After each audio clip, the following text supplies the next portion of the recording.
and has not looked good this preseason. But head coach Zach Taylor isn't worried about how Cincy's looked thus far. Take a listen, ladies and gentlemen. We want to go out there and shut down every offense we play in the preseason and score a bunch of points on. But an overreaction to 5 to 10 plays, you're not going to get that from me. I can promise you that. Okay, so while Taylor may not be concerned about the preseason, last year indicates there are legit concerns about Cincy's defense. There were 5 games last season. Cincinnati's defense allowed at least 35 points per game, second most in the NFL behind only the Panthers. Mina, after watching Burrow in the Bengals, what's your level of concern for them? Red alert, 9 out of 10 at least. I'm overreacting because of what you just said, which was this defense was awful last year. It'd be one thing if they looked bad in the preseason, but they were coming off of even an average season. Then we could say, well, they're figuring some stuff out, new coaching staff, new players in the lineup. They were bad, and they still look bad. And I struggle to see a pathway for them to get significantly better.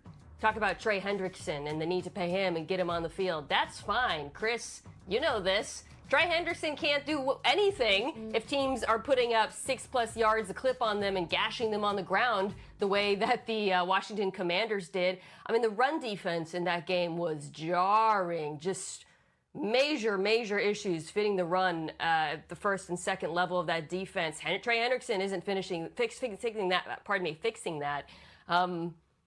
Maybe young players will develop by the end of the season. I think that's why they went out and got Al Golden from the coaching ranks. But I do not see this defense making significant improvement this year at all.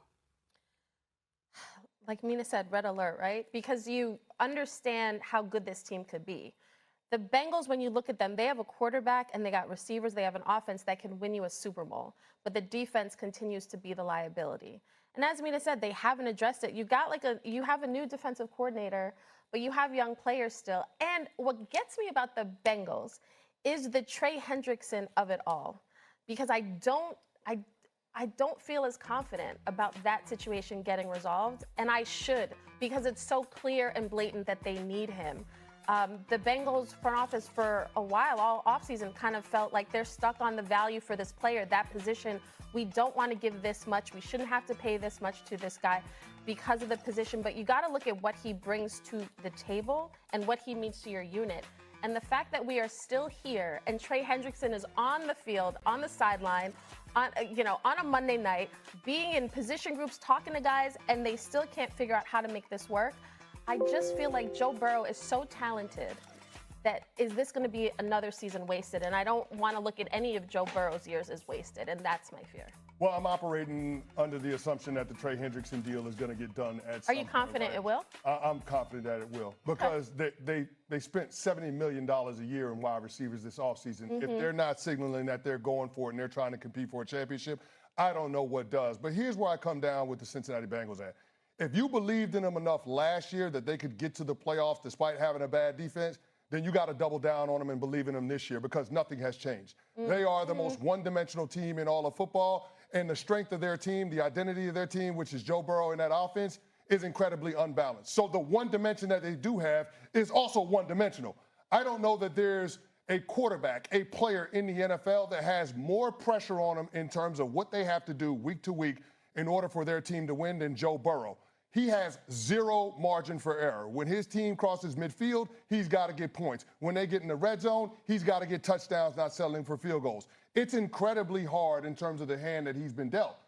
But in no way, shape, or form do I feel like the Cincinnati Bengals are doing him a disservice because Joe Burrow was out here caping for his guys to get paid this offseason. So what I will say is this, year over year, the biggest change, the biggest improvement that I expect from the Cincinnati Bengals is for them to be better earlier in the season because of what they've done in the preseason and putting their quarterback out there and Joe Burrow prioritizing making sure they get out to a fast start. Before Mina jumps in, can I just get Christopher on this one point? Why are we understanding that it's not Micah Parsons' fault, it's not his responsibility to make all the pieces and make all the dollars and cents fit, but yet we're going to be mad at Joe Burrow for saying, hey, you know what? I'm pretty damn good. I'm also pretty damn good because we have two wide receivers that but you're saying because Joe Burrow wanted to be GM. I'm not mad at them paying the wide receivers. I'm pro player all the time. I spent over a decade in the league. I want everybody to get paid their bag. What I'm saying is this. When your team is at the top of the league in percentage of cap spent on the offensive side of the ball, the defense being an impediment to your team getting to where you're going cannot be an excuse. That's my only point that I'm making when it comes to Joe Burrow.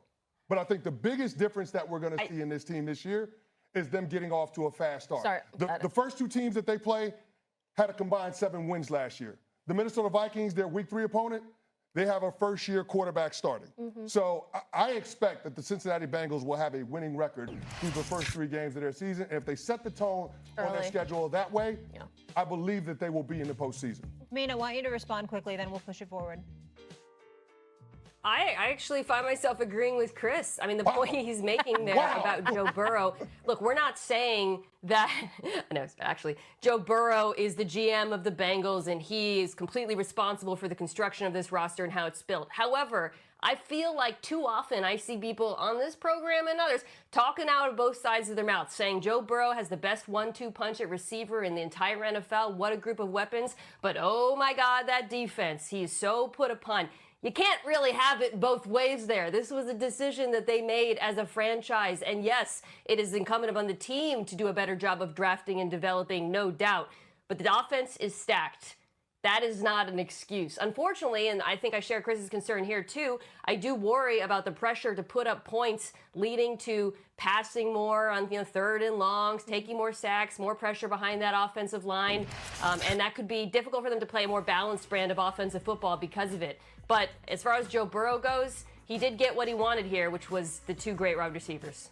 Can't blame him for that. All right, looking at the AFC North a little bit. So we know the Ravens are the favorites to win the division, and I know how closely you follow this division.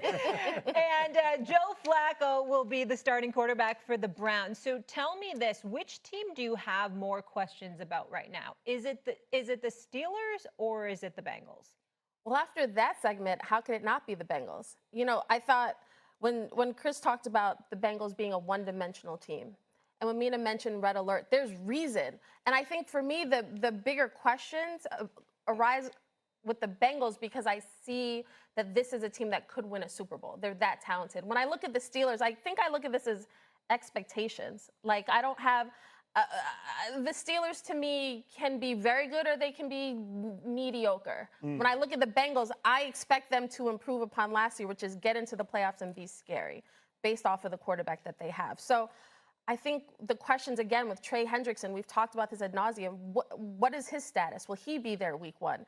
And will this defense, it's going to be a liability, but will it be less of a liability than last year? I think that remains to be seen. I think it's the Pittsburgh Steelers, and it ain't that close. It's because I don't believe in the quarterback. I just don't. They've pinned the regression of Aaron Rodgers on injuries that he suffered over the last 3 years. Whether it's injuries or whether it's age, it doesn't really matter. And here's the thing, as players get older, they don't get healthier. So I don't understand why everybody is falling into the hoax that is Aaron Rodgers year over year. We saw with the New York Jets, they were better off without him than they were with him. With the combination of Trevor Siemian, Tim Boyle, and Zach Wilson, they won 2 more games than when Aaron Rodgers started all 17 in 2024. You're talking about the Pittsburgh Steelers being bottom 10 in the league when sacks allowed from last season. And, oh, by the way, they lost a 1,000-yard rusher in Najee Harris in free agency, a guy that's gone over 1,200 yards from scrimmage each of the first 4 years of his career. So when it comes to the Rodgers of it all, I struggle to see how he is going to raise the floor from what we've seen from the Pittsburgh Steelers over the last half decade. Having experience don't mean a damn thing if you physically can't go out there and do the job. And that's what I'm concerned about with Aaron Rodgers for 17 games in the regular season. Okay, Mina, before you answer that question about the Bengals or the Steelers, obviously Canty shocking with a hot take, but do you also feel like the party's over for Aaron Rodgers and we're buying the hype that this resurgence can come with the Steelers team and the marriage of him and Mike Tomlin? Well, he was a bottom 5 quarterback last year statistically, and I know folks say, did you watch him at the end of the season? I did watch him, and I believe he was a below average quarterback. And to Chris's point, I do agree. I don't see that getting better with age. I keep seeing people pull like Aaron Rodgers' career numbers. I'm sorry. You can't talk about NFL players that way at that age. Like, his numbers in before 2020 are simply not pertinent to the player that we see right now. The premise for the Steelers, in my mind, is not based on Aaron Rodgers having a resurgence or being a savior. It's him being average and giving them competent point guard style quarterback play with a good run game. I am not worried about the loss of Najee Harris that Chris alluded to. I like the player that they drafted this year, Caleb Johnson.